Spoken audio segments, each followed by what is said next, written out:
You're watching the Original Music Atlanta podcast.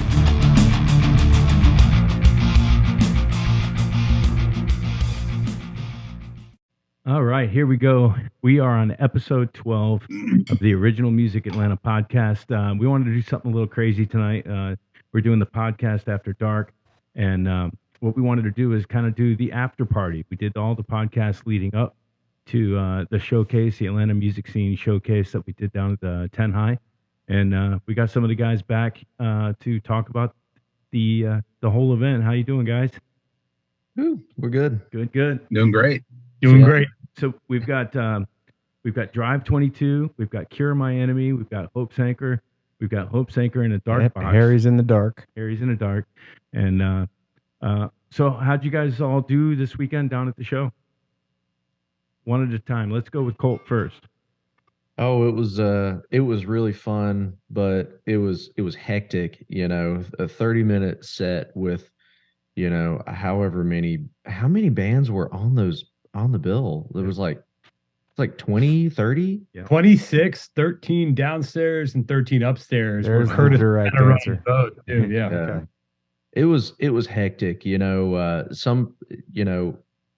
anytime somebody's trying to promote original music and do that whole thing, I always try to be a part of it, no matter what I think is involved, whether it's hectic or if it's a free gig or whatever. I just think it's really cool. I thought it was fun, and he had a good turnout this year too. Yeah, which is awesome because COVID just hurt everything so bad. But he seemed happy, and I was happy. Yeah, I was happy. Yeah, it was a long day. It started at 12:50 p.m.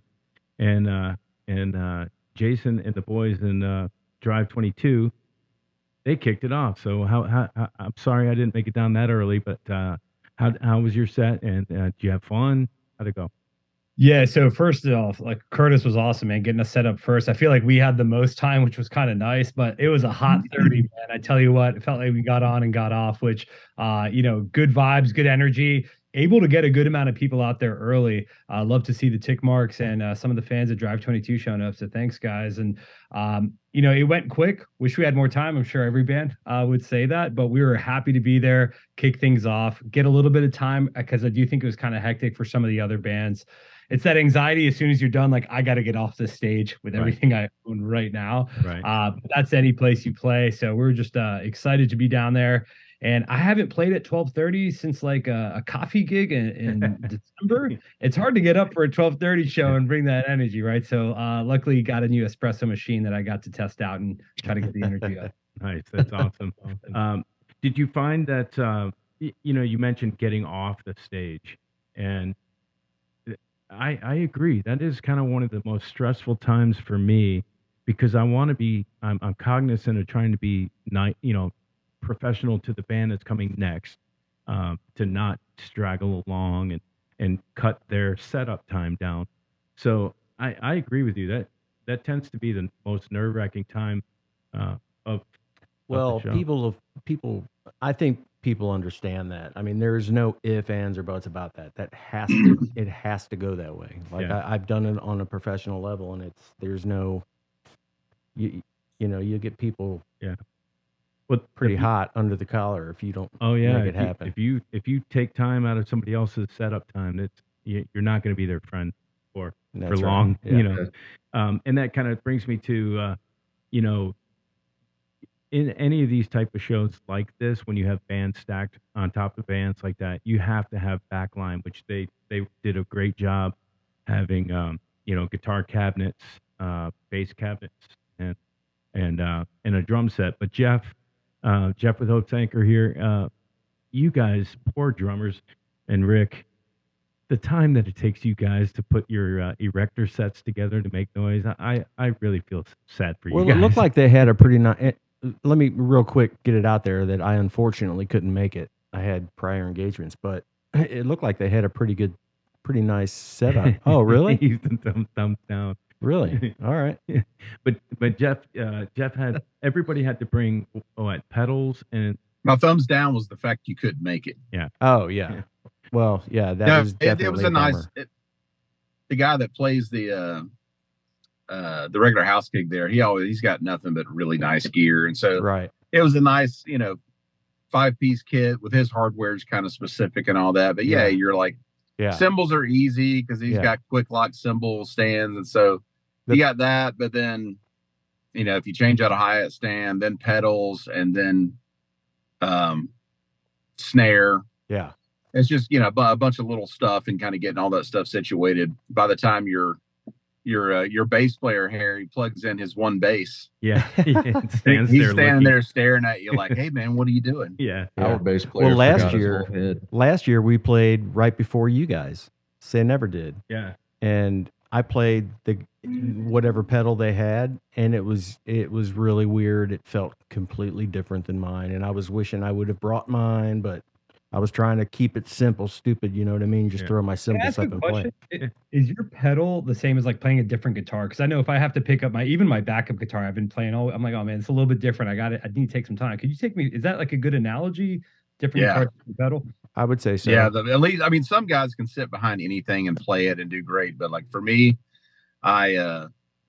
I could really tell the difference. Sometimes I'll sit behind somebody else's pedals. I'm like, God, that feels great. Yeah. And then sometimes it's just really off. The way how they have the tension set up. It's Sometimes kind of you like how can't you even, have a guitar set up or whatever.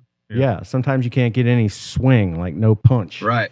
They have it set really shallow, so when you're like hitting hard, it's just like you got 2 Yeah, inches so it throws instead your of 4 timing inches. and your pocket off. You can try to you can adapt and you finally settle into it, but sometimes it's like pushing a car uphill the whole set, and then Agreed. sometimes it's it's fine. Well, that brings me to Harry, the Black Square, in our Hollywood squares here. I can't say that there was one person or even two person, but maybe 3 or more people commented on your bass tone for the night. And can you want to elaborate on what creates that beastly sound? I don't know. Yeah, it's kind of it's a very aggressive sound. I actually had Mike Bielenberg say that he wanted my bass tone to negotiate his purchase of his next vehicle Yeah. because it's very aggressive in your face. But no, listen, I mean, I think my tone works for what Hope Sanger's doing. It probably doesn't work for 90% of any other music, but I love that tone, and it just kind of works with what we do. But Yeah. no, it was a great night. I think everybody sounded great, honestly. And one of the things I was going to say, I was there pretty much all day, and I think I probably saw 10 of the 15 acts, other than taking a break to grab some chow. But I thought Curtis did a great job of Yep. making everybody sound great and letting everyone present what they do as best as they can sound. Yep. Giving a back line and giving all that stuff. And I thought all the bands were great. I mean, it was really cool seeing what everybody was doing, and it was really cool seeing everybody support each other. And, it just kind of gives you hope for, hey, man, there's a scene here. If we can make some things happen and get some folks to come out and listen to what folks are doing, it was really exciting, and it was awesome. Yeah, it was a good time. One of the things that happened to me was I ran into a musician that I have not seen since 2004. We talked about we were talking about on one of the shows, your worst band breakup, and mine was getting fired in a hotel lobby in Wisconsin after playing Riverfest, and he happened to be the bass player at the time for that band, and I had not seen him since that time. And I always kind of thought I was blackballed, and there was bad blood there, or, nobody liked me, that kind of thing. And man, we had the greatest 30-minute reconnect chat, and exchanged numbers and just reconnected at. That was the same brother that I spent in my sweaty basement that back in the day learning songs and prepping for those shows. And so, like you're saying, Harry, the camaraderie and running into old bandmates and that's really what this whole thing is all about, So that was a highlight for me for sure. What would you guys say the ratio was to musicians to non-musicians? Like, was there a huge crowd? of people there just to see bands, or was it mostly bands supporting other bands? I definitely saw a lot of bands, or not a lot of bands, but a lot of people there that weren't musicians. I had some friends that showed up that weren't musicians, and they just totally surprised me by showing up. And so I counted them, and there were a few, and then I looked around and saw another few, and then looked around again and saw another few, and was like, oh, there's some people here. There's some people that walked in just right off the street, didn't even know what was going on, just stayed. Yeah, Wow, yeah. cool. Yeah. Yeah. Had a pretty good turnout the whole day too. A pretty steady That's what I hear. Yeah. flow of folks down there. So there were. What did they do? Did they do one show upstairs, and then when they were not playing, they'd have a show downstairs? No, on top of each other. Oh, so bands playing both at the same time. I guess you'd have to with Yep. that many bands, right? Yeah. With that Yeah. that amount of time. you had to chop one. You had to give one band the chop to go hear the other one. Yeah. All right. And you know what I did notice is The that chop. yeah, I did notice a lot of chopping going on. I noticed a lot of people would go and see half a set of somebody upstairs and then come down and catch the back half or the start of one of the live bands downstairs, which I thought was really cool.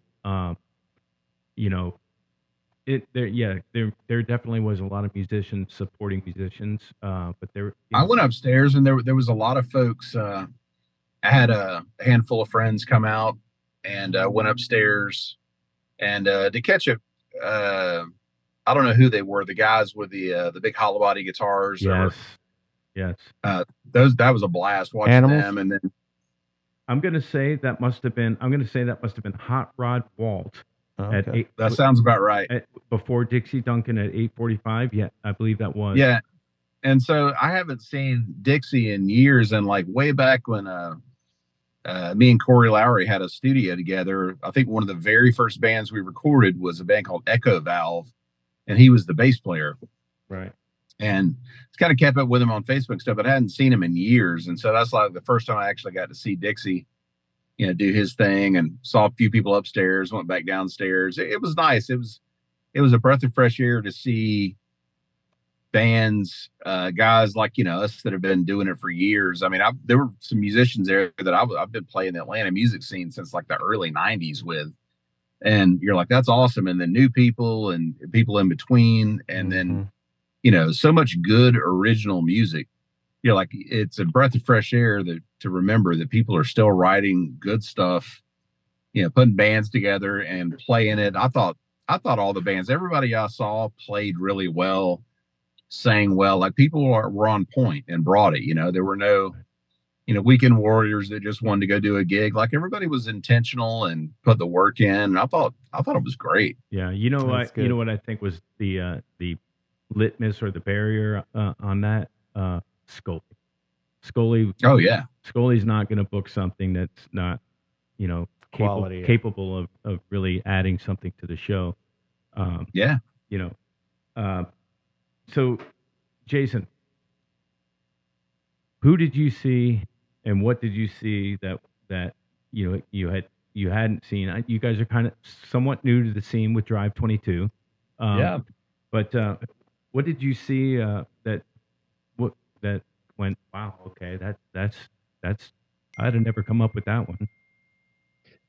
Well, first of all, getting to know my own band better, Chris and Frank, being like, yeah, you remember we played this back in 2000. I was like, oh man, you guys played here before. That's pretty cool. And what I'm excited about hearing today is just like how there has been a scene in Atlanta for music. That's awesome to hear. Like I'm hearing, hey, in the 90s we were jamming, and I don't know if the bill looked like this, maybe some different bands, but the fact that there are still some bands doing it, that's amazing. So being the new ones, I love hearing that. I love hearing a little bit more, about the context and the kind of the texture of the Atlanta music scene. That's what I love. That's a good way of putting it. And I love the Zion Stovall and the Moho Kings. Caught up with them. I know we're not talking age, but like he was a young gun, and the way he bent his Gibson, I was like, man, this guy is really playing some incredible tunes. So shout out to those guys. Saw Secret Weapon; they were just so tight. I have a 5-week-old, so I got the call that I had to head back home. Sure. Getting some food down in the Highlands, so I had to go a little bit early. But I know Frank and Chris came back, and they just enjoy the back half of the bands. Which now I wish, and maybe this is something that is being done, or it'll just take some time for me. I want to find out how can I go see these bands when they've got shows now, because I'm sure this is a good jumping off. Right. And either Drive 22 is happy to play with whomever, but like, how can I go see these bands again? It'd be really sweet. Colt, do you have any ideas on what we can do to kind of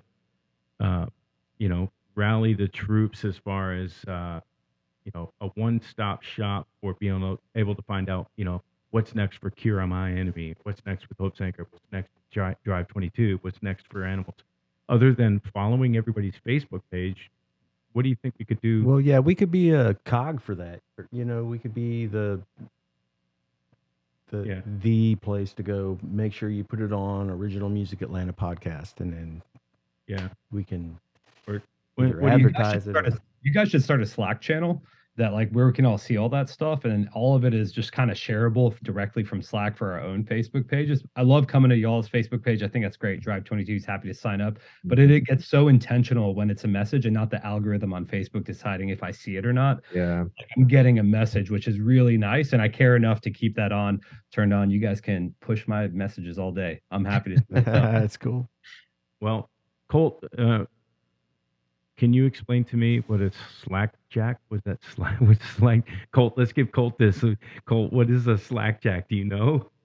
I don't even know what that is now. Slack channel. Sorry. Slack channel. Slack channel. I don't even know what a Slack channel is either, man. I'm from the mountains. We ain't got the interwebs up there. Well, you can tell me what the there's a generation gap going on right now. What's the tensile strength of a samurai katana? Tensile strength, it's about 70,000 pounds. You hope for? Yeah. See, maybe more. Those of you guys that may not have caught Colt's podcast, he let us know that he's a artisan metal worker. He's doing blacksmithing. He's doing some real man stuff. Colt, I'm a huge Forged in Fire fan. Who isn't? Come on.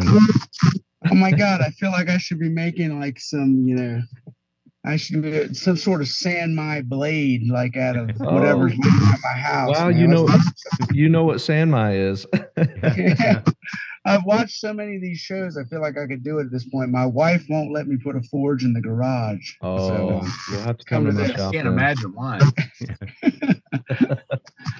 Yeah, that's pretty cool. You know what's crazy is I've got a friend who's a ripping guitar player from way back in the day in Atlanta, and I got to look on Facebook to see where he lives now. But he does. It seems to me like so niche, but I think like he professionally polishes high-end blades. Yeah, this guy Chris Osborne. Oh. And so I see how he posts all this stuff or whatever. He's a guitar player from back in the day, but you'll see blades that he's worked on where they look amazing. I'm ignorant to that world. I don't know.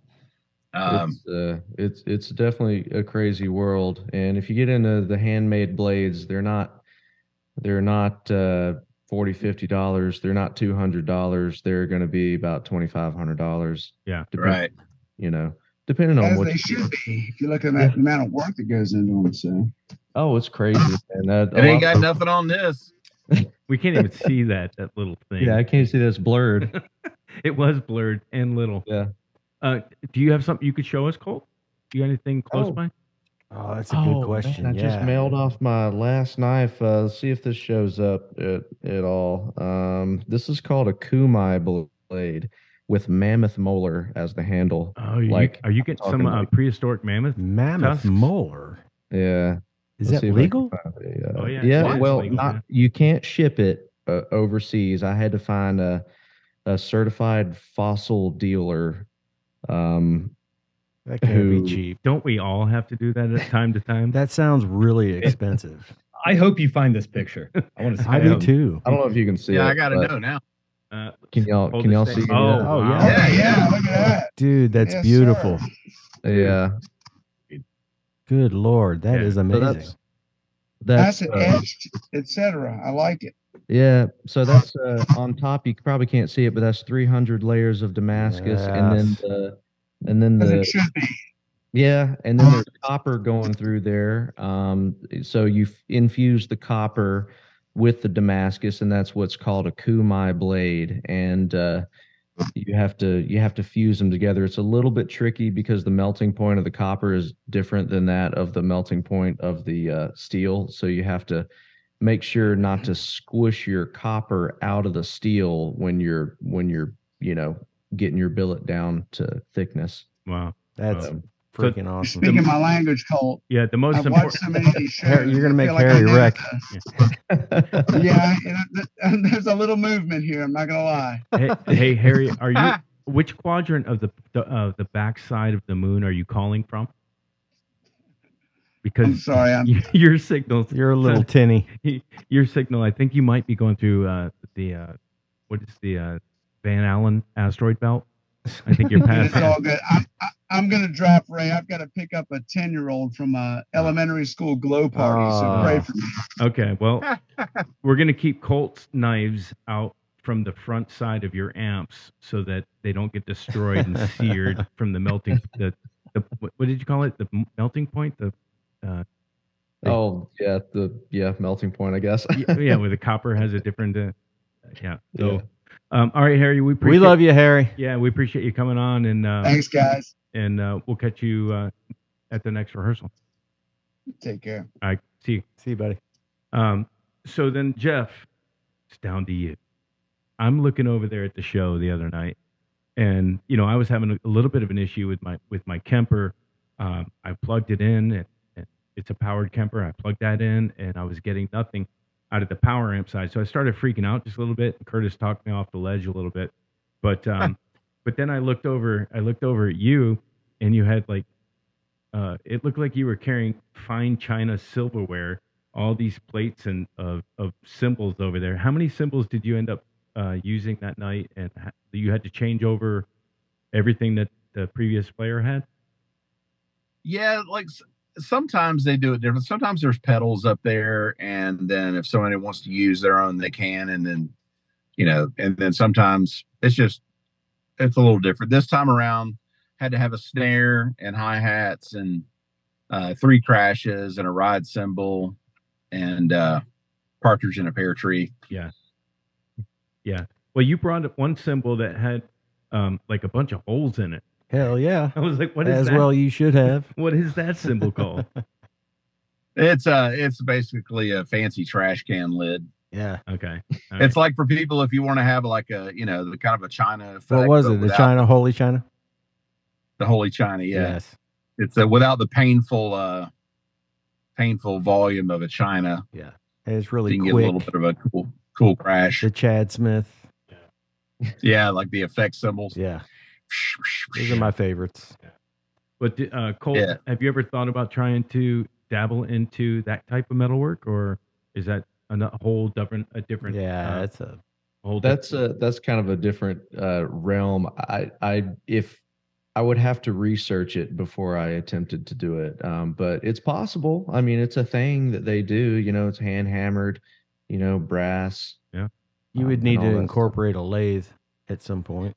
Yeah, you'd probably need to do that, and you probably need to get a certain alloy, not some silly brass or whatever that has malleable alloys, but Right. you'd probably have to get something that There- would hold up. There's a magic combination that through history keeps coming up, and I want to say it's a B8 is the alloy they call it, which has just the right amount of tin and brass and copper. Well, And the B8s and are like- the student line stuff. that's just a brand. No, it's, That's just a student line, but the actual brass alloy number, I think, is where they got that from, Oh, okay. which is odd because those student line cymbals aren't made with B8 Oh, brass. Right. But if you look it up, whatever, same thing with some Zildjian, Sabian, and Paiste through the years. The Pisces I used the other night were all like classic Red Letter 2002, which to me are like the sound of yeah, rock. Those are. And for they had that alloy, and there's a difference. You can just tap on it, and there's metal no doubt. work, and it's that magic thing that rings and has pretty overtones and it rides out well. And then there's tons of different cymbals, but those stick out to me. You can go, people play darker cymbals, which I don't really care for. Mhm. But yeah, the different alloys, whatever, and I'm sure it's all about money and process. But I do know that through history and rock and pop music or whatever, that alloy combination has come up to be that always seems to be like true north of what sounds the best to most people. Mhm. Do you have a song where they played that alloy on an album track at all? Just curious. Led Zeppelin, all kinds of stuff.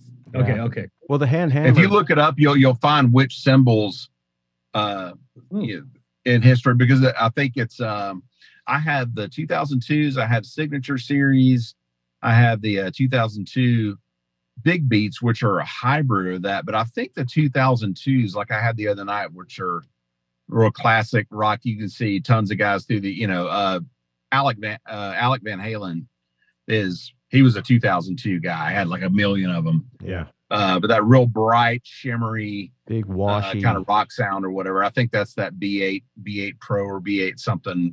Yeah, the Sabian stuff. Yeah.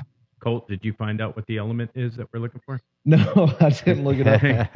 But I tell you what, it has made me motivated to go research it as soon as I get off here, because Yeah. now I'm all Yeah, right. Now you need to come up with your I own gotta line of know. symbols. Yeah. yeah. I'm gonna provide all the local drummers with Colt Coates line of There symbols you now. go. Well, I mean, what a Bring it on. Hey, what a great name! That name is I was gonna say the names there. Colt Coates. Anything. So, Somebody told me. what are your knives branded as? A Colt Coates Well, knife? yeah, I guess. I don't know. I don't really have a good solid name. I only started this business about a year ago, and I was calling it Bezaleel Yep. Metal Arts. So I'm probably going to do that. I don't have a logo. I got to come up with a logo. My dad's name, his forge business is Dancing Pig Forge. Nice. And I thought about it, just doing Dancing Pig Forge Atlanta location. Yeah. That's And not a just- bad idea. Yeah. Piggyback off the name. Yeah. No pun intended. That was actually a really bad pun, and I didn't know I did it. Jay. Pun intended. Yeah, but Jay, we passed over something that was probably really important for what we're actually here for, which is the original music scene here in Atlanta. What did you call that? What did you call it? A flakjack or a jackrap or a what is this? And help us old people understand. Well, hey, first of all, Colt, I can definitely help you out with the logo, man. You got a sweet name, so we can figure something out. But Oh, let's do it. yeah, absolutely. Man. So Slack, it's just like a messenger, like iMessage your Android Messenger, but a lot of people can join in, and you can set up different like rooms within it. And each band can have their own room. Within the room, you can say, hey, like announcements or things of that nature, that hey, things are coming out. But what's great about it is you can kind of subscribe to the channels. Right. And when Drive 22 posts like, hey, only on their show kind of folder, we'll know that there's a show coming up. And then we can have it just a channel just called shows coming up, and you can have a calendar in there and all these things. So it's all message based, so it's just easier than a social media platform, and it's personal to the bands. Fans aren't kind of allowed in, and it's just between us. You could probably have gear trade on there. You could probably do all these different things for how we can support each other and keep it between the bands versus on Facebook, where kind of groups can get leaked out and things of that nature. Right. Well, that's Really cool. It kind of started with this with just this show tonight. Created a group within Messenger of the animals guys, like just a kind of a closed Messenger group. But what you're saying is this postable? Could you have a like a post that so and so's here, and then go on the traditional socials, or is it stay in Slack? I'd imagine the bands are probably still posting on their own behalf for their original stuff or like their stuff coming up. But if they also go to the Slack, then all the other local bands will know, and they can share that to kind of support or just more informational. And it's just like your Messenger group, but essentially think of that. But then there's another level down where within the Messenger group, you can have local shows, trade gear, announcements, like bands looking for basic, whatever it is. And then each of those you can get messages for as well. I vote he's in charge of it. I do too. I totally Happy to help, man. Let's do it. Yeah, let's do it. We got somebody trying to jump in. Let's see who it is, guys. I know Shane Prentice is trying to figure it out. Let's see. We got an iPhone. There he There is. he is. Damn, He Shane, figured how it long out. is it going to take you to jump in on this phone call? here? He's joining an audio here. Shane, welcome. If you can hear us, if not, turn your phone sideways and go to landscape. Oh, I can hear you. Okay, so turn your phone sideways. You're gonna fill up the screen and look amazing. There look you at go. you, dude. Nice. So- Beautiful. So let me. Are you off work? It looks like I'm work. I know. never off. I work. know. That's why I'm asking. I'm never off work. But the flip side of that is because of the nature of my business, the shops right Yep. out there. So I can Yep. play hooky and There screw you go. around. Well, Yeah. you What's can't. going on? You can't. You can't I've leave been us. trying to get you on for a half hour. I'm yeah, sorry. you can't leave us in suspense. Well- what is work? What kind of work is right on the other side of the wall there? You haven't seen his work? No. Oh, wow. I refinish kitchen cabinets. Oh, beautiful. Yeah, High end. when I'm doing my big boy adulting, I refinish cabinetry in occupied homes. So Oh, wow. I take like ugly kitchens and I turn their kitchen into a spray booth basically. Yeah. And I do all spray work and stuff. He does amazing, But I've got amazing work. but I got a shop out back, and so it's my spray shop. So doors and drawers and stuff get done out there, and things like this, by the way, which you asked me about on the last one. Stuff like Yes. that. Yeah. Nice. Yeah, the Frankenstein. Yeah. All right. Oh no! You got it wrong. The Frankenstein's a different guitar. This is the 5150. Oh, okay. Yeah, All okay. right. I know Yeah, you've done this several. is- All right. So if we're gonna go there, Shane, please hold. you just lit a fire, homie. Man, we gonna see some Van Halen guitars? No. Shane, did you paint that? Yeah, this was actually it's a Kramer 1984 model, and it was a Music Yo Kramer guitar, and I knew about them and couldn't get my hands on one, and then every one of them that I saw on eBay or Reverb was going for like $1,200. Right. And then I walked into Sam Ash one day and I saw this hanging on the wall, but it was white. And I knew because of the pickup being straight, Yep.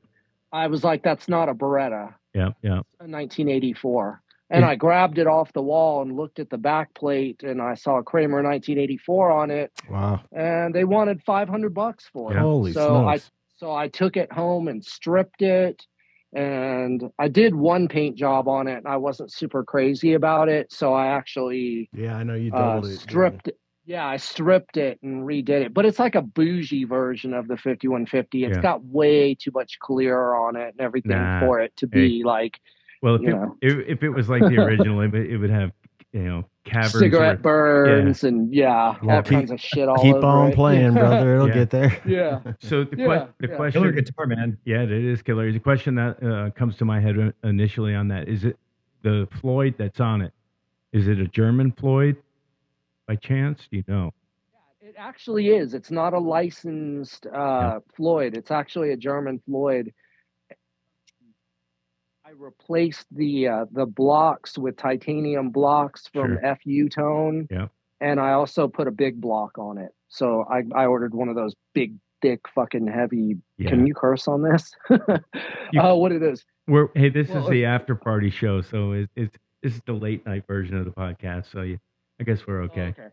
Well, I was gonna say, well, if you can't, then you need to keep your hand on the Yeah, The on the beep little kill button. switch. I do have Um, I do have a beeper over there.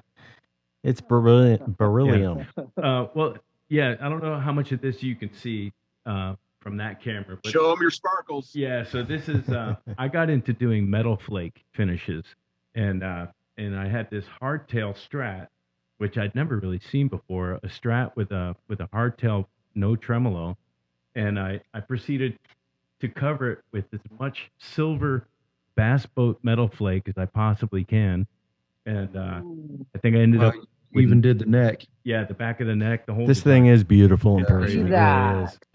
So it ended up with Yeah. nine coats of clear coat to cover the metal flake. So It's smooth as a baby's butt. You wouldn't. It's not a homemade. I mean, it doesn't feel like a homemade job. It's beautiful. Yeah. So if you need anything, Is that lacquer? I'm using automotive finish, clear coats, and Sounds like shit, but it's beautiful. actually I'm it's just a good kidding. it's a good twangy Strat. If you like twangy Strat, now Colt, Do you go ahead.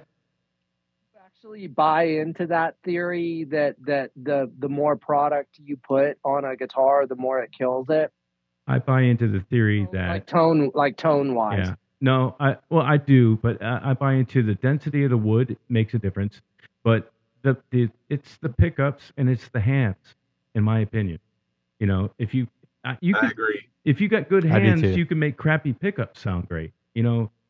Did any of Yeah, you? I agree. You know- Because you've heard those graphite guitars. Those sounded good. Yeah. The ones that were just all completely graphite. What were they called? Don't know. The headless Parker ones. Parker made some. Well, before Parker. The Parker Fly. Yeah, Way before that in the 80s when they were all Steinbergers. Yes, Steinbergers. Yeah, yeah. Oh yeah. Headless. Colt is a Strat player. When you're playing your Strat, and that was I find seeing it in person, I get it. I understand why that's your guitar. And that's the one you want to play. What are you looking for in a Strat? What are you looking for? Are you looking for that bell tone? Are you looking for the thick neck? What's your spot? I tell you what, man, playing guitar has been such a weird journey for me because I'm mainly a drummer. And so I've kind of had to like learn about the whole guitar world. And even to this day, I don't consider myself a guitar player. I just call myself a guitar faker. But I don't know, man. All this modern music, this modern guitar music now that you hear, everyone wants to play, like an Ibanez or something, but like put a Strat tone to it. Right. And I've noticed that like everybody wants a super compressed, throaty tone. Yeah. Which is funny because that's what I've loved forever. Like, I grew up listening to Johnny Lang and Stevie Ray Vaughan and, Mhm. and all those people. And that's what my dad blared in the truck 24/7 all the time. And that's my favorite tone. That's my favorite guitar. That's just what I play. I love 11 gauge strings and jumbo frets and I just love that big, thick Strat, throaty, scooped mids tone and tons of compression on it. And I love single coil pickups. And that's just my thing, man. I don't do, and I love rhythm playing. I love it more than lead playing. And I spend a lot of time practicing rhythms and stuff, probably because I'm a drummer. Yeah, it's important though. Yeah, and I don't do a whole lot of the what they call boomer bends. Yeah, I do. Boomer pins. That's my I've never heard that Is one. that a dive Oh my bomb? god. Hey, I'm gonna take that as an insult. yeah. I got to write that down. Well, That's awesome. What he's referring to there is Tim Henderson. Tim, yeah. Polyphia, right? Yeah, from Polyphia, was doing an interview, I believe, with Rick Beato. And he was doing an interview somewhere, but I saw it on Rick Beato where he got called out by a boomer. And what they're referring to, what he's referring to, I mean, there's a guy in that band that can play the guitar like a typewriter, and he's all over the place. And Yeah, it's like a typewriter. yeah, it's unreal what that guy does. But he's kind of picking on us guys that need to bend a note so we can think for a few minutes. That's why I use Is that it. what you're doing? Yeah, I bend, so I'm Wow. bending a note thinking about my next move. That's why I do it. But so you're literally using it as a time buyer? yeah, absolutely. Yeah, buy time. That is hilarious. That I is have funny. never heard anybody say that Yeah. before. I'm thinking about where I'm That's funny. going next. Am I in the right place now?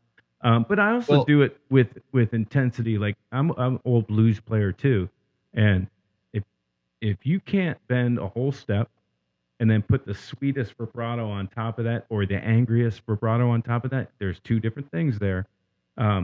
Then that's what I use my bends for. It's all about emotion. Yeah.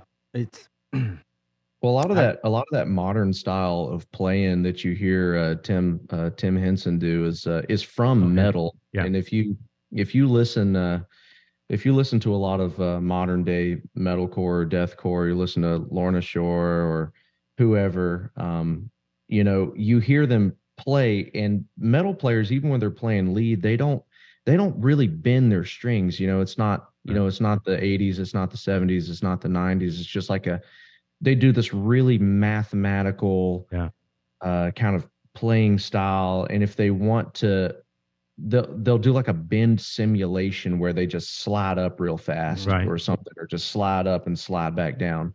And Yeah. and that's just like the playing style. And I just listen to a lot of that music, and that's kind of how I played before it was called boomer bands. Yeah, But- right. Yeah, I'll say Ah. Tim Henson though. Tim Henson also got a lot from like South America, kind of like these Mexican style players. If you listen, because Polyphia is the number one band I listened to this past year because I listen to it while I work. My words per minute just fly up. I imagine, yeah, they play it like a typewriter. Yeah, they really do. But if you listen to some of their kind of breaking down their music, they're like, yeah, we took this influence directly from this Mexican player. That's like the way he jumps around the fretboard like that is just incredible. With the metal influence as well, Right. you get this melding of minds that's incredible. Yeah, I like to call it guitar algebra Yeah, well, because I'm trying. Guitar algebra. Yeah, I'm trying to figure out what X equals when those guys are playing. Animals as Leaders was the band. The first album absolutely destroyed my brain. It didn't blow my mind. Yeah. It actually absolutely melted my face. That stuff was bonkers. Yeah, I mean, two guys on 8-string guitars with a drummer, no bass player, and they also were a band that really kind of inspired me to, hey, it's okay to use tracks. You wrote the stuff, you played the stuff in the studio.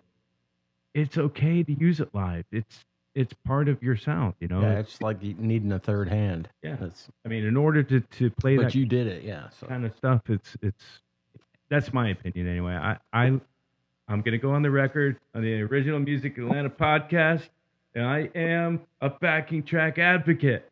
So It's okay. Going back to the blues thing real quick, I got hired as a hired gun drummer. Is Jeff still there? He's kind of he's driving. Yeah, I'm right here. Yeah. So I got hired by this band called the Kelly Ritchie Band, and she's based out of Cincinnati, or like right across the river in Kentucky. And I toured with her for about a year and a half. And I was a rock drummer, always been a hair band, always had long hair, but I broke my back in 98. Went through all that, pulled out of it, went from being paralyzed to touring with this blues rock trio. And so what brings me up is the Johnny Lang. Remember when like Lie to Me came out? Oh, freaking! Oh, yeah. Love that. Okay. Oh my gosh! Yeah. So when I went and auditioned for her, I was working for a painting company, and Oh, you poor thing. I know, and so the foreman of this company was a huge music lover, and he's like, "Dude, you've got to come see this chick play guitar." Was it Susan Tedeschi? She's What's her name? Kelly. Kelly Ritchie. Yeah, It's the Kelly Ritchie Band. Yeah. Are they still a thing? Yeah. Oh hell yeah. I think they're called something Chuckers now. I'll have to get back to you on that. But anyway, if you look her up, you'll find her. But she plays behind her head, and she's got a Strat that she took. She took the trem out of and filled it, and blocked it all up. She kicks ass. But so I toured with her for about a year and a half, and my issue with playing when I first went for the audition was I didn't know how to play behind the pocket because I was always that 80s metal, Pushing. 90s, and she taught me how to kind of just sit in the pocket and lay back and just groove. Yeah, it's important just to lay back, right? Yeah. Those blues drummers are something else. And like when you really get into a blues groove, it's unlike any other genre of music. And if you play it right, it sounds right and nobody will ask questions. But if you play it wrong, it sounds not only wrong, but it sounds Rushed. silly and goofy. Yeah. Fake. And it's just like it's very unattractive when you play it wrong. And It and is. sometimes you can't always put your finger on it. It's like, ugh, Right. why does this sound so She used to teach me. Oh. She taught me. I mean, she literally taught me. I was like, I don't know what you're talking about. She's like, you're playing it right. Like what you're playing is right, but you need to do it like this. Yeah. yeah, just Well, having And so well, I listened blues- to her. feel. Pardon me? Well, blues too is so much about what you don't play, you know. Yeah, and that's a there's good something point. to be said for where you leave holes, you know. I mean, so there's something to that too, for sure. Good Yeah. point. Yeah. I think in music, Blues ain't nothing but a good man feeling bad. yeah, yeah, it's that too. But that even comes across like in Hope Sanker's sound. There are so many times where I'll be banging out a rhythm, playing rhythm guitar because it's important. Colt, we already decided that. And I'll hit a whole note because I know Harry's got a run or a fill to put in the middle, and I don't want to step on him, so I'll play less to let him do his thing, and then I'll respond. It's still a call and response, even though we're playing, rock music. If you listen to what your teammates are doing and give them the room and space, it will be better for everybody in the sound as a whole. To leave the holes like you said. There's I think Shane said that. Shane saying Yeah. leave space for the other guys to do stuff. Right. As a True story. Yeah. That's interesting that you bring that up, because that was one of the things that, Curtis was bringing up at one of the practices before the show on Sunday. Was he was like, when you get to a point to where when to, especially with dynamics and stuff in a band situation, where when to kind of step back and let someone else kind of come forward, and it's almost like you can view each member of the band as like an EQ slider or a volume slider, where it's like everyone's constantly kind of, if, you're firing on all cylinders, you're kind of moving in and out, the mix, consciously. And that takes maturity level as a band, I think. And we're not totally there yet, but we're conscious of it. Yeah, well, that's the thing that takes the time is getting the formula down of the 4 or 5 members of the band. Knowing, anticipating what each other's going to do, and it takes less thinking when you're playing that way. Yeah. I think who mentioned like the bands coming were pretty tight. I love that, because we spend a lot of time on frequency mapping. I'm like, all right, rhythm guitarist, I'm gonna let the bassist and lead kind of take the verse, I'll add in the fill, or my job is to accentuate here, or the frequency mapping's off. If it's all in one area, it's gonna blow ears. We don't want to do that. But when that chorus hits, let's fill it up a little bit, bring the volume up. And then for the vocals, harmonies, where are you going to sit? I want you guys singing the harmony, but the 5th on the lower octave to really kind of tone things out. It's such a fun kind of, so many levers to pull and push. Then you bring that show live. And I'm with you on the backing track. We've never done it, but that'd be awesome to kind of bring another layer in a different frequency to kind of continue to bring that sound out. Yeah, I Dynamics. I got passed over on the backing track thing. Everybody here is okay with backing tracks. Jeff, obviously, I know you are, because we've been bandmates now for almost a decade. But you guys, thoughts on true backing tracks, meaning we all played You created them. it. Yeah, we all played them in the studio, but that we don't have 7. Well, You didn't buy it. yeah. Well, here's the other thing too: is we don't have personally the funds in an original project to put 7 people on the stage to create the sound that we want to, like, I don't know, Horn section. Pink Floyd would have been able to do Right. with their budget. 3 backup singers. So if you want to hear it like the record, this is the way we have to do it, and we're going to do it the best that we can, and I bet you'll like it if you're a crowd member.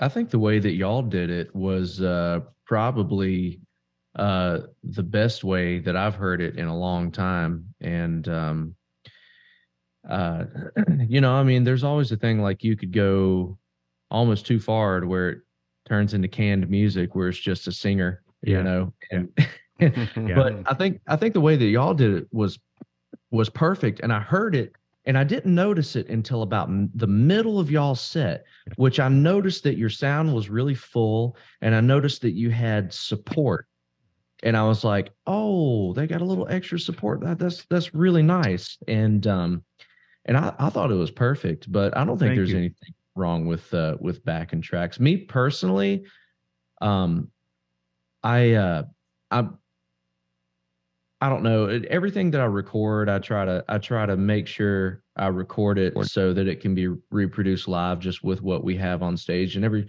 when I sent you that song, Dark Prince, to listen to, everything that you heard on that, aside from the backup singers, which we do have sometimes live, um, can be reproduced on stage just with us four guys. Right. Right. But and it sounds like a That's lot. awesome. Yeah. Yeah, Yeah, it that is sounds awesome. like a lot. My brother is playing the echo. He's got that echo effect, and it sounds like support keys. But you know, Tricks but of I, the trade. Yeah. yeah, Well, when you start adding the backing tracks, and Jeff, you can allude to this. Jeff is brilliant at all of the tech needed to do. I mean, I learned it. Oh, I, stop it.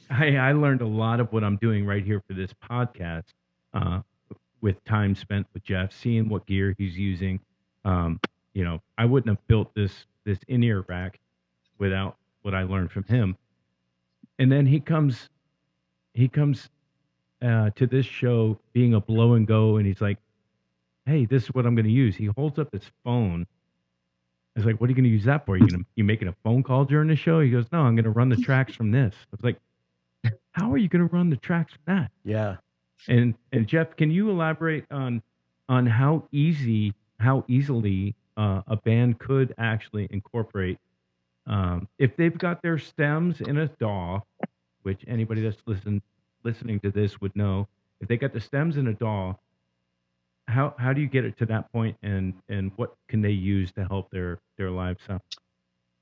Well, the easiest and most consistent thing you can do for your clubbing, doing throw and go stuff or whatever is there's a handful of really good cue programs, which are basically just apps on your phone or iPad or and keep you from using a laptop that are just that you can access files different ways, pull them in from iTunes if you put them in there, or from Dropbox, re-render the file into there. So basically, it'll let you do all that. You start, stop, fade in, fade out, adjust volume, things that you would need to do maybe on the fly. But if you get all of your stems into a session, and then you can just basically, like we do, we do a few little kooky things, but mute everything we're playing, all the main guitar parts, all the main vocal parts, the drums and all that kind of stuff. So you end up with percussion, secondary guitars, B3, which we typically have on just about everything.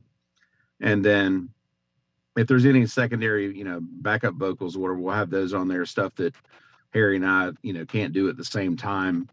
Yeah. And so we just kind of find a good mix of that and find something that sits well, and you can, bounce that and play it out of a cue program. It works great. Now, going beyond that, you can use Ableton or whatever and leave all the multi-tracks live and MIDI map it and all that kind of stuff. But, the difference is like trying to get it through the speakers into ear holes into in a bar. That's the most consistent and best way that I've found. I've been using a rig for years with an SPD SX Roland sampler stuff because I could put the tracks in there, Stereo. and just a stereo mix of the tracks and a click track, and I could slave them together, and it would be able to give you stereo tracks in the house. But a lot of clubs and bars, it just doesn't really matter. So the only downfall to using your phone or iPad is that you're left with a mono mix of the tracks, but you don't have to worry about phasing or anything. Right. Well, do you want to Can tell? you add the cue apps you use in the show notes after, by any chance? That'd be really helpful. Yeah, Ray, I'll send it to you. Okay. Yeah. Well, yeah, absolutely. I was looking, Jeff, for you to actually name said Q program that you're The on Q program? for the phone? Yeah, for the phone. What is it that we used the other night? And Let's I believe we used it when we opened for when we opened. You set us up to use it another time, but straight off the phone. One side is Oh yeah, yeah. One side it's has called a soundboard. Soundboard, and that's an app on. Soundboard, and it's a purple logo with a play symbol on Okay. it.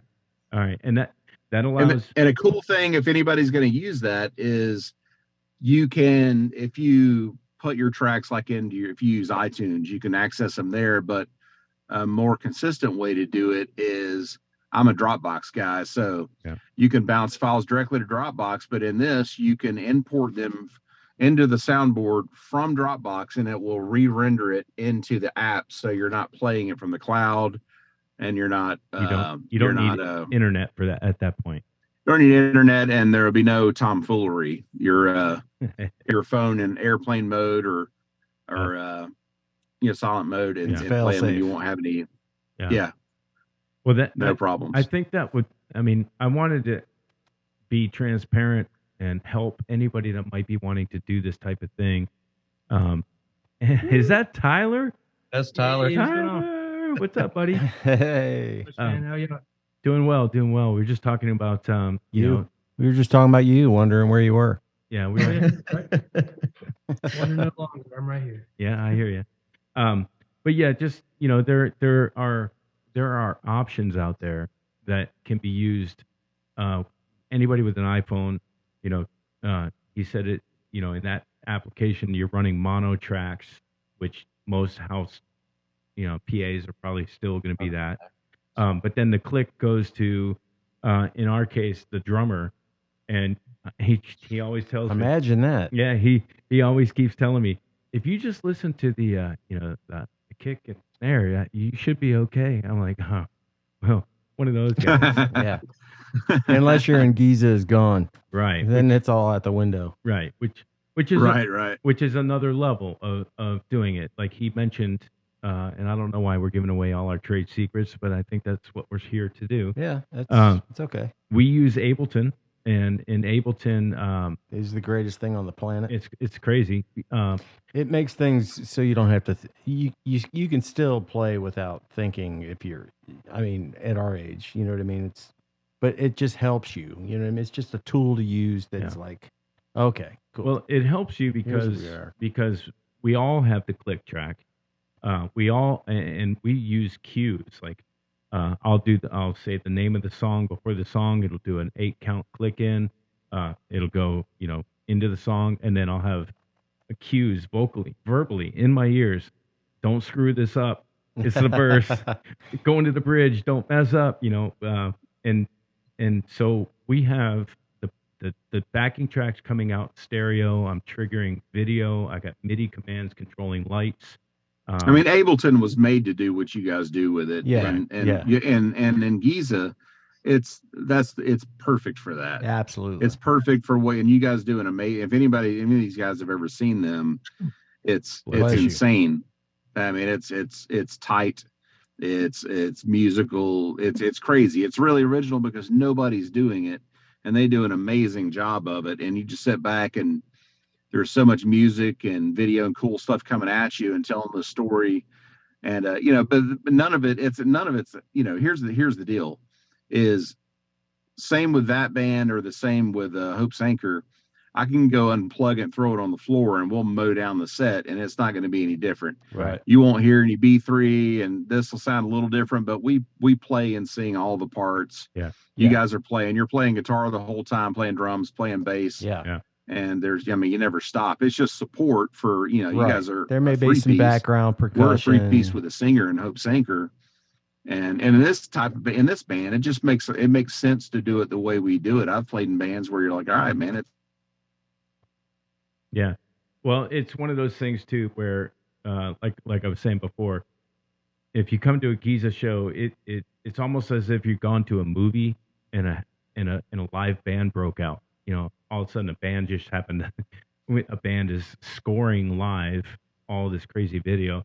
Right. With the Hope's Anchor thing, like you said, I just remember going to shows as a younger person and and being like, that was good, but it didn't sound like a record. Or I heard other people say, man, it just didn't sound like the record. And these were bands like, you know, Yes, that what 90215 record or whatever that I saw live, one of my first concerts, and I was like, that was great, but it didn't sound like the record, and I've always wanted to strive to trying to sound like the record, so that's why I do it anyway. Um, we What got what kind of music is Giza is gone? Giza is gone is that's an interesting It question. is it's a hard one to explain. Yeah, so COVID happened. I'm in Hope's Anchor. I'm in another band called Sweet Soul Sister, and I had this vault of music because I write a lot and record a lot, and there was just like this music that wasn't Hope's Anchor and it wasn't Sweet Soul Sister, and I didn't have vocals on it, and so it's classic rock, It's progressive rock. it's blues, progressive rock with some jazz. I mean, It's funk. falls. There's some funk in there. It's I think you're confusing them. Yeah, well, funk is yeah. I'm going to confuse you. It's confusing, but it's not. It's rock. Yeah, it's rock. It's not. We rock hard, and it's progressive in my opinion. Yeah. I would say more progressive than bluesy. Oh, but yeah. Well, It's stay calm. yeah. There's it's all over the. We got reggae? It's all over the place. There's reggae in there. There's 7/8. You can- There's 4/4. There's whatever. But Yeah. it's you can say that basically to- Ray being the lead singer on guitar. It's like Oh. Steve Vai meets all the guitar wizards that don't have singers. That's what we do. It's just Ray won't stand in front of the drums when Well, he's it's 'cause ripping it, you I'm- know. I'm not a shredder. And he's one of the best guitar players around here, in my opinion. Dude, you're freaking tight with Hope's Anchor. But yeah, you can say all that to us musicians, but you can't say all that on an EPK. No, you Yeah. can't. You just have to come see it. Yeah. You got to come see it. I don't really know what it is, but it just happened during COVID. I had time, and I was like, I can't sit here and do nothing. It's different from any other band in this town, for sure. Yeah. And it's Yeah. cool. It is cool. It's visually cool. It's musically cool. and it's hard Cool. to book. When's your It's hard to next gig? When's the Um, next gig? We are actually going to play with Drive 22. That's going to be awesome. Go. Yeah, we're gonna play at Sweetwater Bar and Grill up in Lawrenceville, I believe, on April 21st. Oh, sweet. So I've got to whittle down a 90-minute show to a 45-minute show. And I don't think we're doing a full production, right? It's just going to be a bare bones musical. I think that you're gonna be moving some TV. Okay. You just don't know it yet. What I meant to say is it's going to be full production. Yeah, it's gonna be fun. I'm not gonna do it if I'm not. It's like anything else. I'm not gonna do it if we don't do it the way it's supposed to be Yeah. presented. Yeah. So I agree. I'm gonna have to check that out. Man. Yeah. That sounds really freaking cool. Where I've did heard you Curtis go? I thought talking you about left. you guys. Oh no, I'm here. I'm just I'm multitasking. Okay. yeah. Well, Well, yeah, you are going to have to come because Yeah. I think you would dig it, Shane. Yeah. um, No, I've heard Curtis talking about it, and he talks big things about it too. And That's knowing nice to him, hear. he's probably stealing ideas too. So you Yeah. better if there's anybody you better keep an eye on. If you don't want your trade secrets ripped, it's gonna be Curtis Clark. He's He's- gonna be ripping your trade secrets. Does Curtis rise the Jolly Roger every Monday morning? Arr, matey. You know. But that's, No, he's all about. We've talked about using tracks. Yeah. I don't think there's anything wrong with it. I mean, as long as the band's really playing and it's. Oh, there goes my phone. Yeah. As long as the band's really playing and it's just, it's just filling stuff out. Then I That mean, is what it I is, don't yeah. see I do not see the harm or foul in that. Yeah, at all. I've got I close mean- friends that are in bands that are that are. I'm gonna go out on a limb and say it's probably 75% what you're hearing is tracks. Yeah. And Now, Yeah, that it might kind be of pushing it a embarrasses little me. bit. It embarrasses me for them because they're That's pushing it. Yeah. they're on a That's national level really as well. pushing it. They're on a national level as well. Oh, well, yeah, on the national level, we're seeing a lot of stuff. I mean, I could say a certain chubby Southern California singer sure did sound strikingly good at a stadium recently. I don't know what that was I don't know about, what you're talking but about. I have no idea either.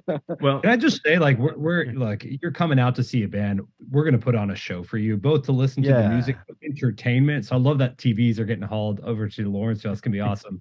did I commit to that? I did, Well, it didn't I? sounds like we're bringing Yeah. everything, geysers and all. Yeah, geysers and everything. Hey, but in general, like, if the fans are gonna come back and be like, man, these guys put on a show. It's Right. not just the ears, it's the eyes too, Yeah. and it's the experience. And if your ears can't get filled out with the CD like quality, That's- but you hear live guitar, live drums, live bass. Oh, Come check 100%. us out, man. Come have a great show with us, and let's do this for you guys. So I think that puts an end to that conversation. Backing tracks or thumbs up on this pod. Yeah. Thank you, Jay. There I you appreciate go. that. Yeah. So- used, tastefully. Tastefully, yeah. Well, salt on your steak used inappropriately That's will all right. ruin a All right. steak. Take that.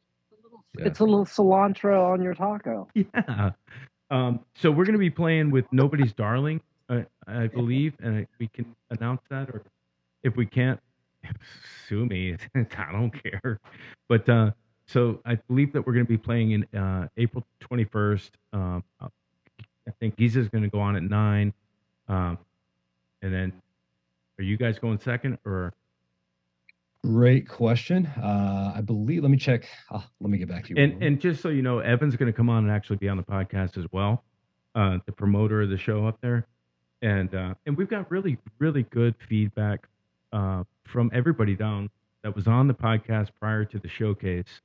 The feedback was so good that it makes me want to keep doing these and keep promoting, which leads me to my next thing.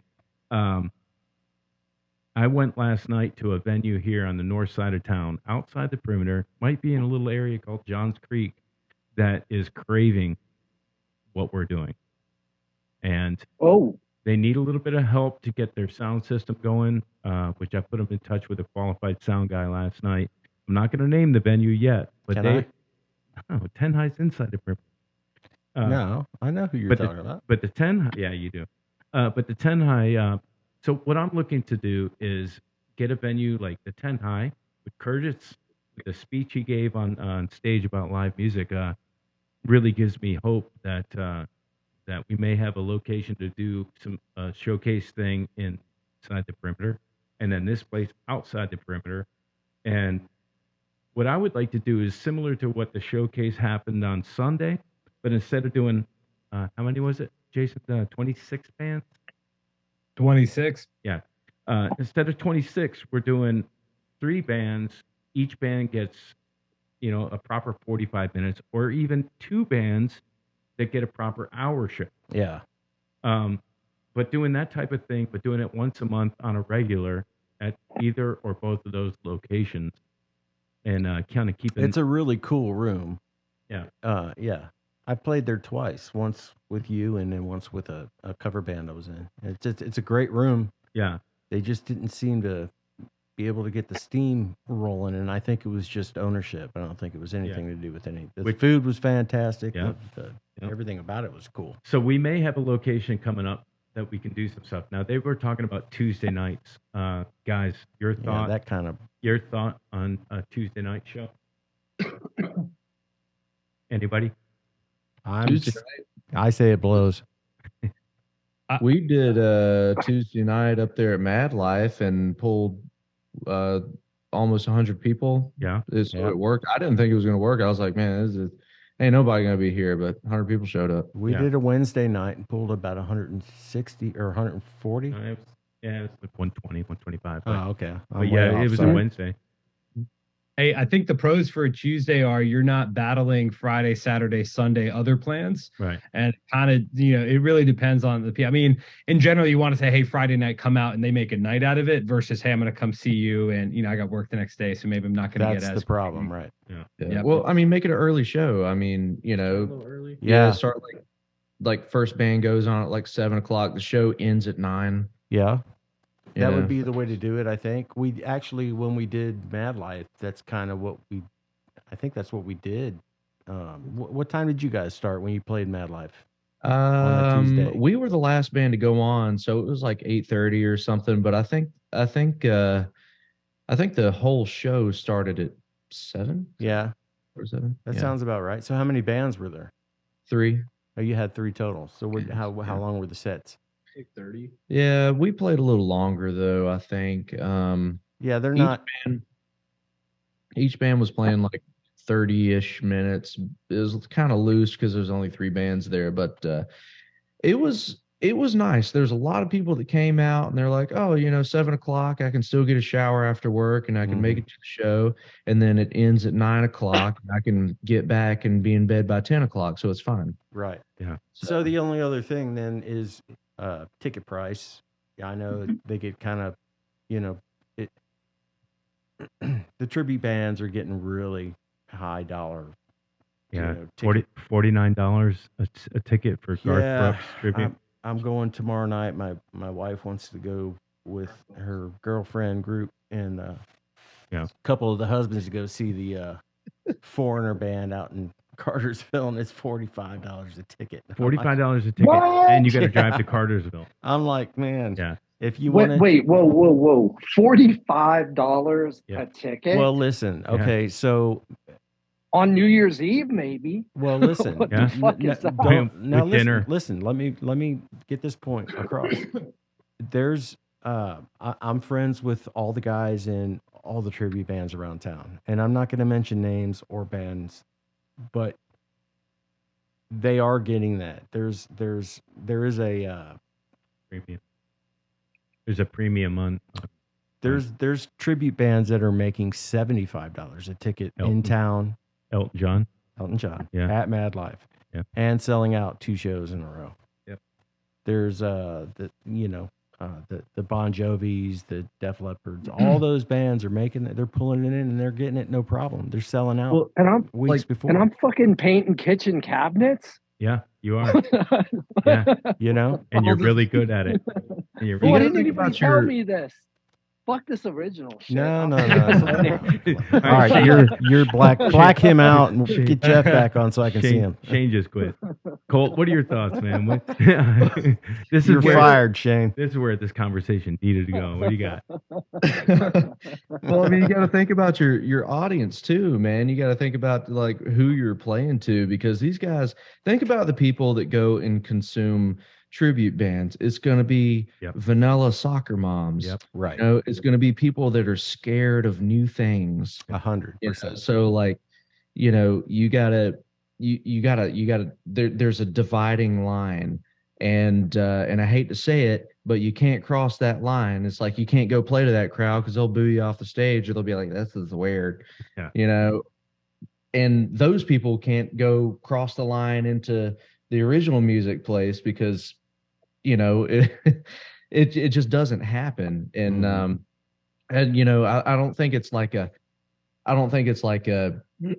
oh, why can't we get what they're getting, or why it's like, well, they're never going to do what you're doing. They're it's like the difference between a poor person that's happy and a rich person that's miserable.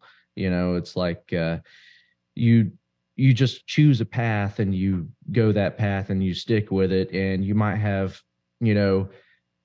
artistic freedom and integrity, and you can do what you want, and you have the satisfaction of when you do get response, you're getting response to like you as a person and your creation, and you might make it big one day. Yeah. But if you do the other thing, you might get a steady paycheck, but there's always going to be a ceiling. You're never going to have any artistic input. That's right. It just is what it is, So it's just like, I'm not saying either one is bad or good, but there's challenges to both sides, and you got to do one or the other. Right. And, you set your life up for the one that you choose.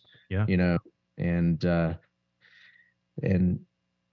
also another thing is, like, with ticket prices, I don't think original bands should devalue themselves. When I started my business, the first thing that I thought was, well, I'm new and maybe I shouldn't charge as much. And I'm like, no, screw that. I've been I've been doing this all my life. I'm going to charge full price. Mhm. I'm not saying, you know, you need to go charge $45, but if you played a show and you're like, you know what, guys, I think we should charge $30 tonight. I think you can totally do that, and your fans and people that show up will pay it. Yeah. They'll pay it at the door. They have to pull out their wallet and pay it. They're going to pay it, you know, and it's going to be fine. And they're not going to say anything about it. In fact, I wonder if original bands charged more, they would get a little bit more headway. Yeah. You know, That's a very That's a good point. very good point. You're right. You know, my wife. I think I'm yeah. sorry. I think it comes down to advertising at that point, though. I mean, you have to have time to get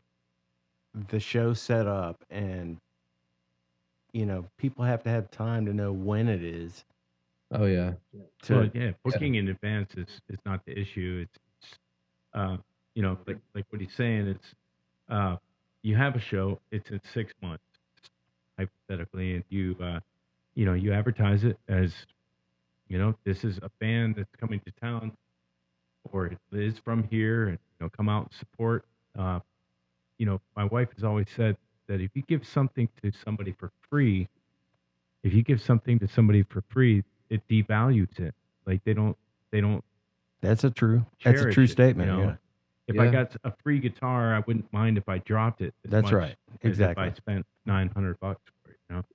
yeah, and it's this whole thing of like, I don't know, man. It's a manipulation tactic. I'm not saying, and you know is. what? And I'm gonna be honest.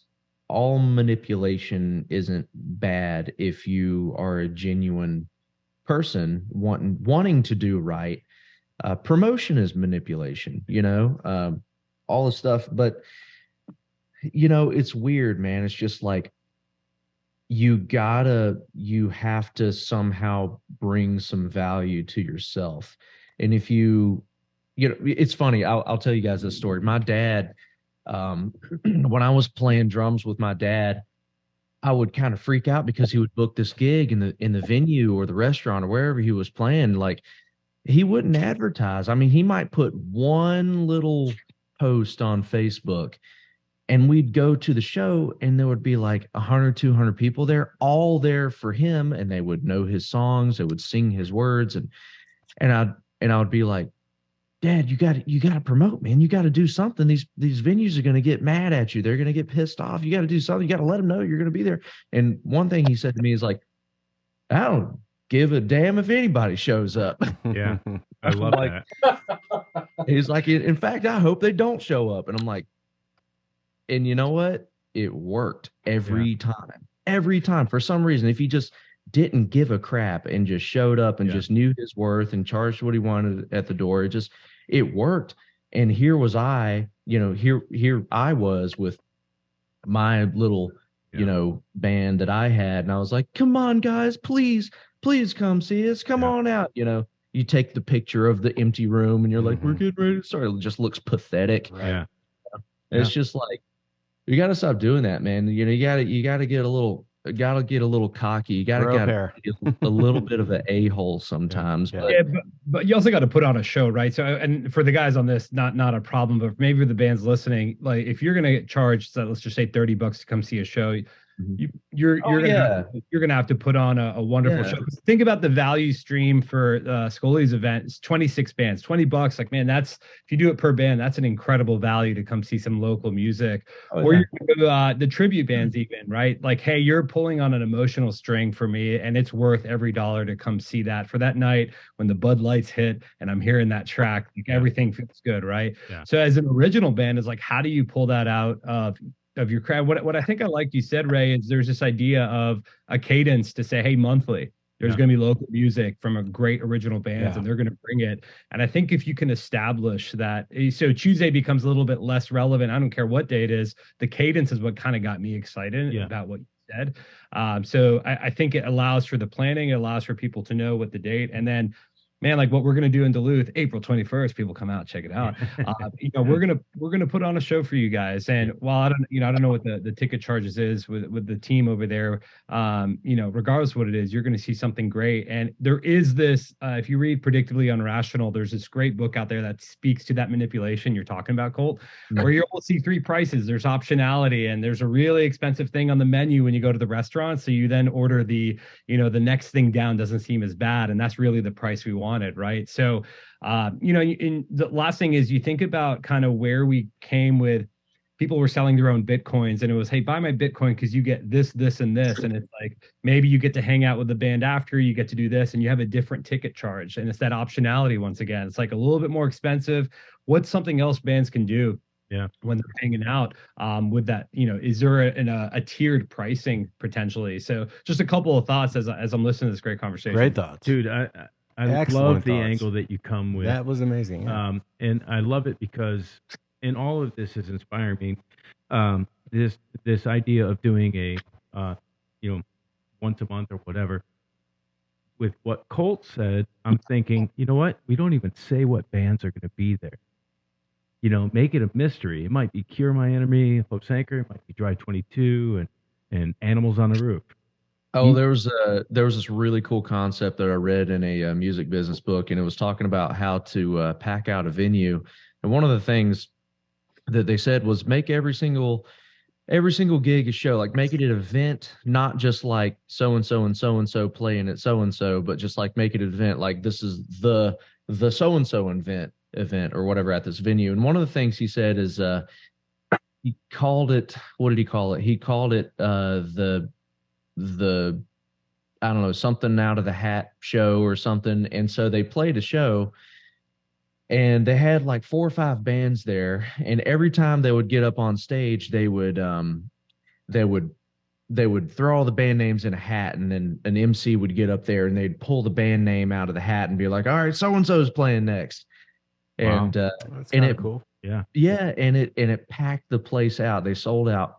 Yeah. And it was just a bunch of local original bands, like us. And but they called it, they had a name for the event. It was a theme, and they did the hat trick.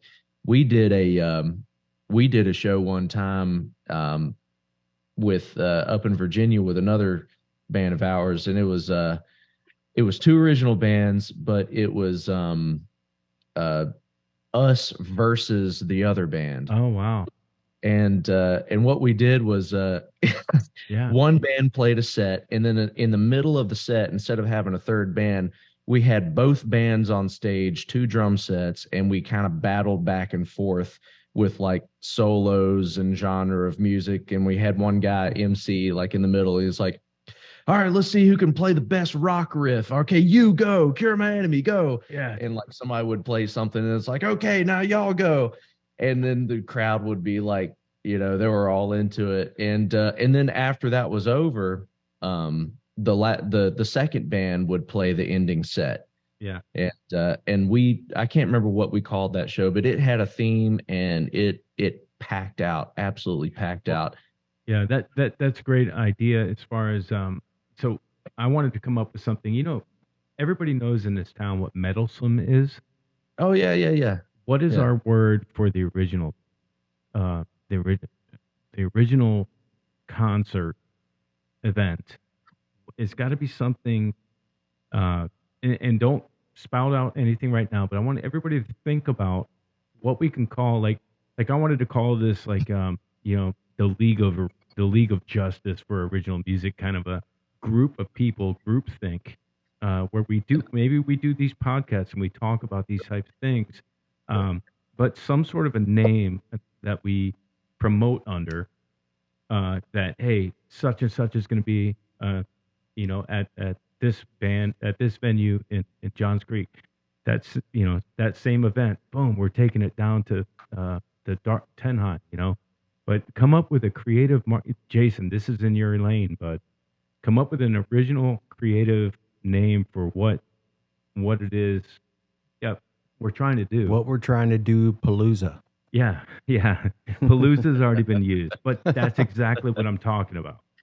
Well, one of the elephants in the room that we're not really talking about is that, I mean, live music and rock and roll is kind of struggling in its own. It's like the legacy bands are doing so well, but I don't feel like the kids, and that's where it concerns me, like really bad, when I go to see shows and I don't see kids anymore. The only show that I have been to where I would say that there was a decent amount of younger people at a national level band was Greta Van Fleet at the Fox. Yeah. And that was the first time that I saw a decent amount of kids at a show. And that kind of concerns me in general about rock and roll. Yeah. Because we all know, where things are at with, radio not promoting it anymore. EDM and hip hop is cheap to record, cheap to throw out there. And it has very little risk to return on investment. So it's like the whole thing is kind of sad, and like really sad. The whole state of live rock and roll. People just have kind of forgotten the concept of even fathoming that. It's like, that's what we understand, and that's what we're trying to change. Hey, did you know that there's actually people still putting out new rock and roll for you to listen to? Exactly. There is, as they're out locally, the door to go live, watch, Departure, which I'm not bagging on them. I love those guys and know them, and but I'm just saying, it's like everyone's into the legacy thing, and it's like, hey, you want to keep this thing moving, or you want to just look backwards? Shane, that's a very important word, legacy. If we continue down this road of not having original music, whether it's rock or whether it's even the country artists, if everything is a cover, where's the new music going to be 10 years from now? So let's take a swing around the horn on what Shane just brought up, the elephant in the room of rock and roll is dead. Lenny Kravitz wrote a song about it many years ago. Was he right? Jason. No. And I gotta believe no, because listen, everything is cyclical. It's the EDM came and went. I think it's still somewhat here. Disco came back at some point. I don't really know, but everything is cyclical in music, and this will come through, and ultimately rock will come back. And I do think, I think of now Colt's dad saying, I really don't care. I'm going to show up, and that day I'm going to get a little bit better, and I'm going to put on a show, and people show up.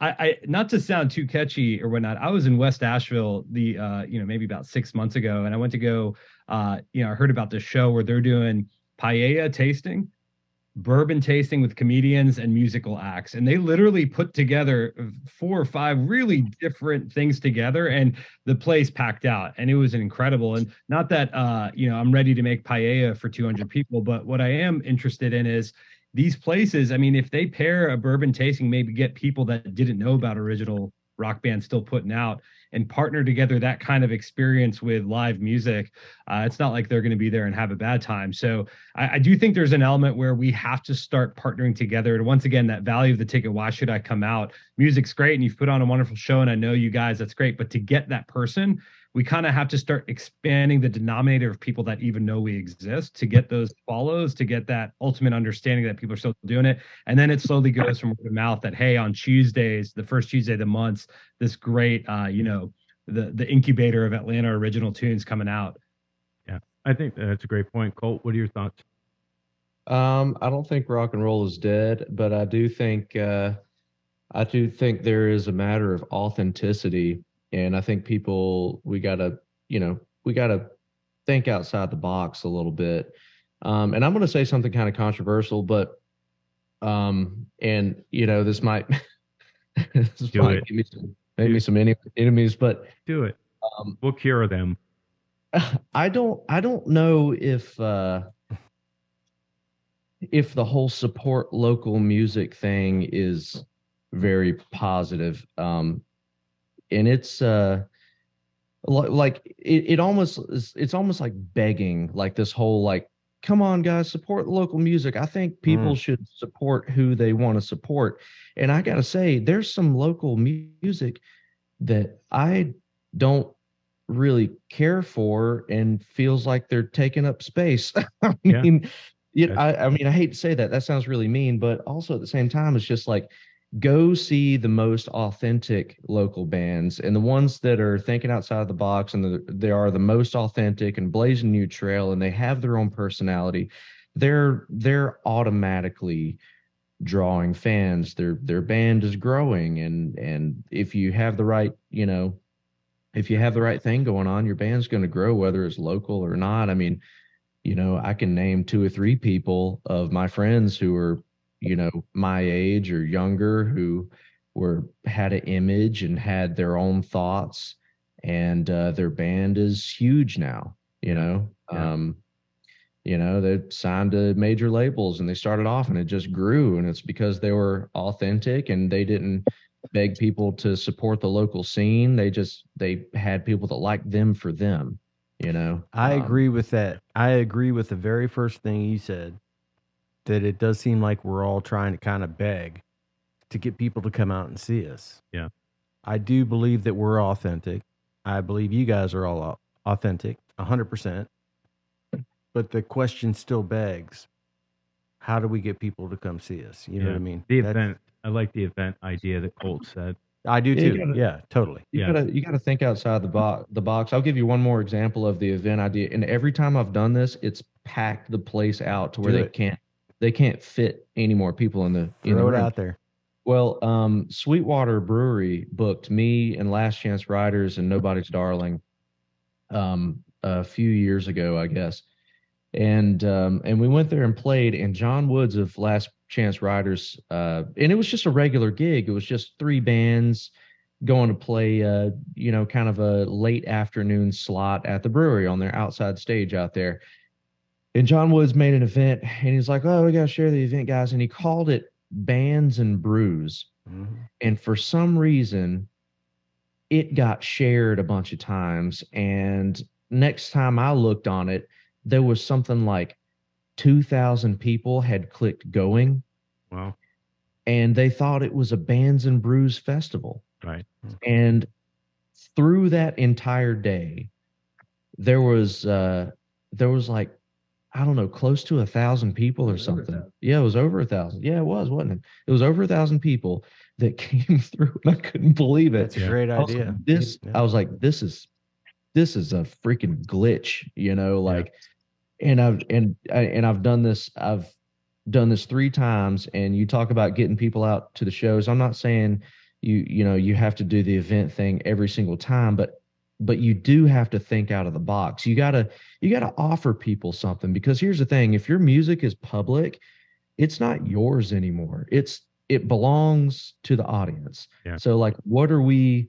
You know, you can get up there and you can hump the microphone and say like, "Look at me," you know. Yeah. Or you can, you know, take a moment and think about, you know, what value am I actually giving to the audience, you know, and like, what am I doing this giving to them, not trying to beg them to look at me and, you know, give me support. Like, what can we do for you?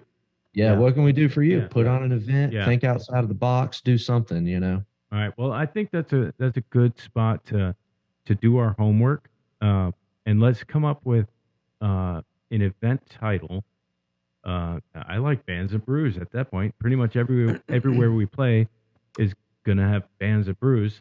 But you know, let's come up with something original for what we're looking at trying to do, and start putting events together of 2-3 original acts doing not 30 minutes. Although 30 minutes was, you know, I got on stage, I just got warmed up, and I had to get off the stage, you know. And that's not a problem. I don't mind doing those, but you know, I'm accustomed to playing 90-minute shows. And you know, I would like to do 45 to an hour, you know. We did something one time where we went on no, stand-up comedy came on Mm-hmm. and did 30 or 45 minutes of stand-up comedy with 2 or 3 comics. We went on, played our first set, then the stand-up comics came back on, did 30 or 45 minutes, and then we came on and closed the show. It was like you're saying, it was something different. It was an event. So we let's put our brains together, come up with a trademarked kind of thing, and start doing something in that kind of vein. Yeah, Yeah. for Yeah. sure. Let's do I it. think also just last thing, Ali, this is spurring so many thoughts. There's a use case of the NFL is trying to get more women to watch football, which they just traditionally weren't into it. And the thing they found that worked the most is getting to know some of the players, not like their stats, but who they are as a person. And I'm listening to Colt talk here. I'm like, man, I want to get to know who is this guy, right? Right. And you think about Original Music Atlanta being the kind of the hub. To not, hey, only this band is playing, but we're going to highlight some artists throughout, and like Ray, get to know you a little bit more. And that was the trick, the marketing ploy, if you will, to get more people involved, because you get to know the people behind the music slightly, Right. and then you're like, all right, I want to go see this guy play, or I want to go see this person perform on a Sunday. Let's go Eagles. But nonetheless, so that's kind of Yeah. where they were able to find. So just to throw that in the mix here, as you think about a hub to kind of hold all this information, just get to know the people a bit more. Yeah. And Shane, Kind of throwing an element of reality TV into it. yeah, absolutely. Yeah. Like Yeah. Shane, everybody's wondering right now, were you a paratrooper or what is that on your ceiling? It is indeed a parachute. I've had this thing since I was like 22, and I guess I just hate stipple ceilings. Yeah. I don't know. Yeah. I need to grow out of it though. No, but we I don't need to know. We need to know more about Shane. Where did you get it when you were 22, and why did you hold on to it so long? Okay, well, I was renting. There were 5 of us musicians. We lived in a house in Sandy Springs. This was back in the early Stuck Mojo days, by the way, Oh, when yeah. Mojo Okay. was playing at a little bar that later became Cabo Wabo, that at the time was called California's, and before that it was a Midas shop. Wow. And there was about 10 people. Wait, what was it before at Midas? the first Stuck Mojo show I ever saw. Yeah. It was so long ago. Rich Ward was playing an Ibanez with a Mesa Boogie power amp and an ADA MP1 preamp. Oh wow, the ADA. It was, yeah. I actually had that ADA for a while. I had the demo ADA, but anyway, but I was living in an apartment. It was a house, and it was in like 91 in Sandy Springs, and I had the basement. And the basement was all just rafters, and everybody's rooms there were 4 rooms above me, and it was just ugly rafters. Yeah. And I went to to Hodges Army Navy on 41 and bought a used cargo parachute and just stuck it to the ceiling. Nice. And then every place I've lived, of course, one room gets dedicated to a music room. Yep. And it just kind of just became the thing. It's ridiculous. Oh, I know. hey, we love it. We hope you land safely. Tyler loves it. And we're gonna land this plane, guys. I want to say congratulations. This is the longest podcast that we have done as of yet. Yeah. And I think all of it has been great conversation. Could you imagine if we'd have had 9 people, 9 or Yeah. 10 more people on we were here? trying to get 9 people on here. But I think this is a good snapshot of everybody's. I don't know about you guys, but I on Monday, I had a little bit of a buzz going on from what I had seen over the He weekend. usually drinks too much when he plays. That's- Actually, I was drinking water the Oh, entire okay. day. All right, just checking. I had, I think, 1 beer. But I had a buzz because A, we had a good set. B, I saw a lot of really good talent. C, I reconnected with a lot of acquaintances that have passed through. And C or D, I met Carl Oligny. Oligny, I believe. that's how it's- Oligny. Yeah. Carl Oligny was he handed me a card. This is a gentleman that's been around the block a few times, and he's coming out to these live shows and supporting local artists. And he hands me a card and it says Carl, and it says music lover, and Carl Colt, you met him the same time, but have known a little bit more about him. He's got a cell phone, his email. What about Carl? Carl's cool, man. I like him because he shows up because he wants to. He doesn't show up because he feels like he has to. But he loves music. I'm not sure he's, I guess there's that whole like keeps him feeling alive philosophy or whatever. But he's found something that makes his life exciting and keeps him feeling alive, and he's got a lot of energy and people love him. Man, I see this guy go to these crazy punk shows where like he's like there's Carl in the mosh pit. Yeah. It's like, Carl, it's like, what are you doing? Be safe, Carl.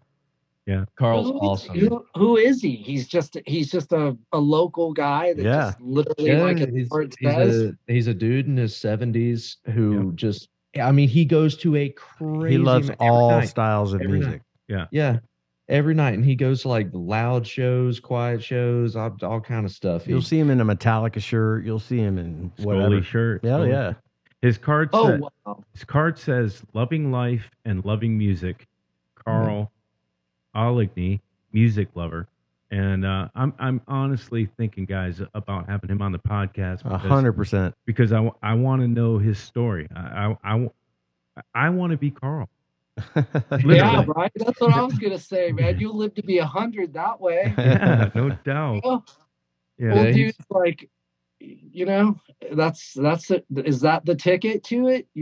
Don't stop living, and you don't stop living. That's right, brother. Yeah. I don't know. Yeah, he's got some crazy stories. I think he fought in Vietnam, and he's been on some podcasts before. Has so he? You should call him. I will. I'm honestly, I'm gonna do it. How long have you known him? Not long, just a couple months. I've been friends with him on Facebook for a while now. Yeah, me too. Yeah, but I met him for the first time. He came to see us at Mad Life. Yeah, a couple months ago.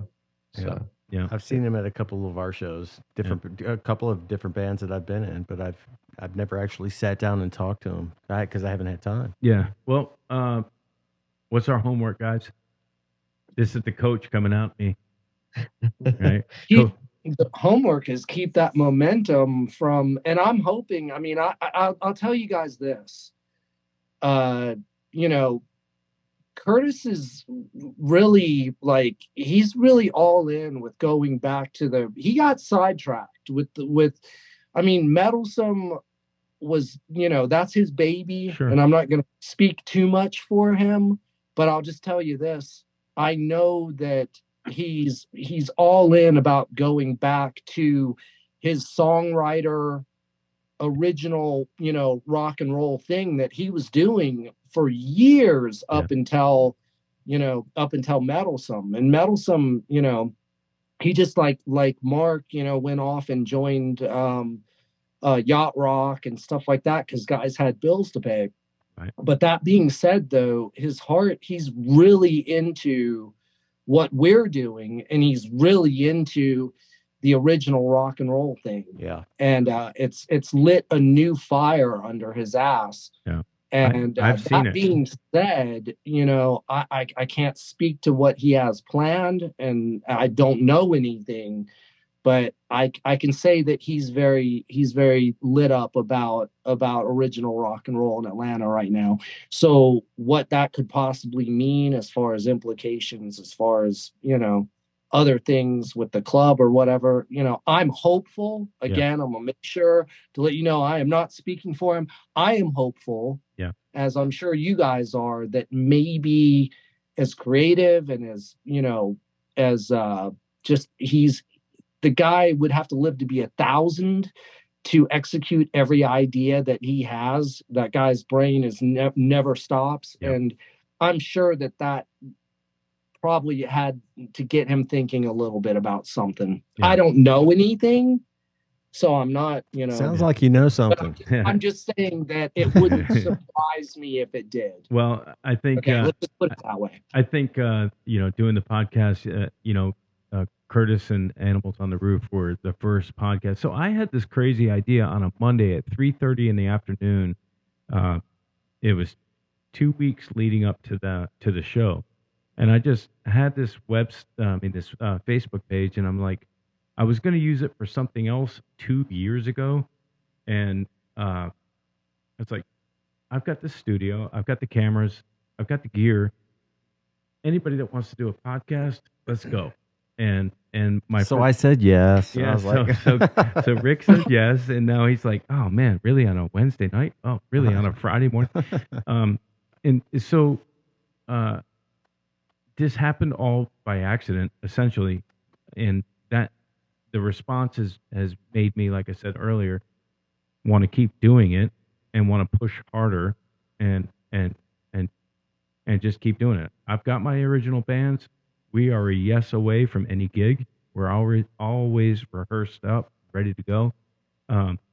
This is the passion project of by accident, and so I think with Curtis feeling like there's a support system behind him and there's some really talented bands behind him. Hey, let's keep nudging it. Keep nudging him. We'll support him, and we'll show up. we got a handful of kick-ass bands just right here in this little podcast we're having right now. Yeah. I mean, personally, I feel like a home base would be good. Yeah. Okay. Yep. Well, if there's such a thing, I was gonna say a centrally located home base, but We've talked is there about such that. a thing? Yeah. Yeah. You know, When does Meddlesome happen? Is that every Friday, Saturday? Or is that what is that? It's a Sunday thing, I think. isn't it? it's Friday, Saturday, and Monday. Oh, wow. Okay.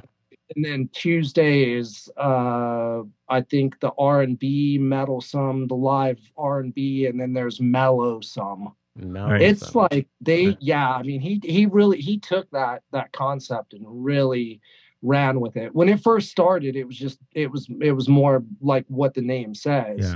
Yeah. I mean, it was metal and it was on Monday, but then it became more as it became obvious, that the crowd was younger, and a lot of them are, Georgia State and Georgia Tech. Yeah. And so that was when it kind of morphed to more of, more 90s and 2000s stuff. Well, it's already laid out then. We do Origisum on Sunday. Origisum. Oh, there you go. We do Origisum on Sunday. Originalsome. Originalsome. Originalsome. But that's what I'm talking about. Like some sort of That's our name. homework. Yeah, that's your homework. We got some homework to do. Yeah. We got some homework to do. But I think we're on the right path, boys. I mean, this thing's just kind of seems like it has a little bit of an ember under it, and we're gonna start eating some ore up and get the furnace going, Colt. Yeah. We could call it origigasm. I thought about origin. No, you didn't. I Don't did- steal I my didn't. ideas. It was in my brain, dude. We're on sync. It was in our in-ears. All right, boys. Well, we're gonna land this plane. Really appreciate everybody coming back on. And Yeah. and You guys are awesome. talking about some great stuff. I think we learned a lot tonight. Woohoo. Woo-hoo. Love it. Excellent. All right. Jenny guy. Until the next time, guys. We'll see you on the next episode. Good seeing you, fellas. You All right. too. Thanks, see you. fellas. Bye. Yep. You're watching the Original Music Atlanta podcast.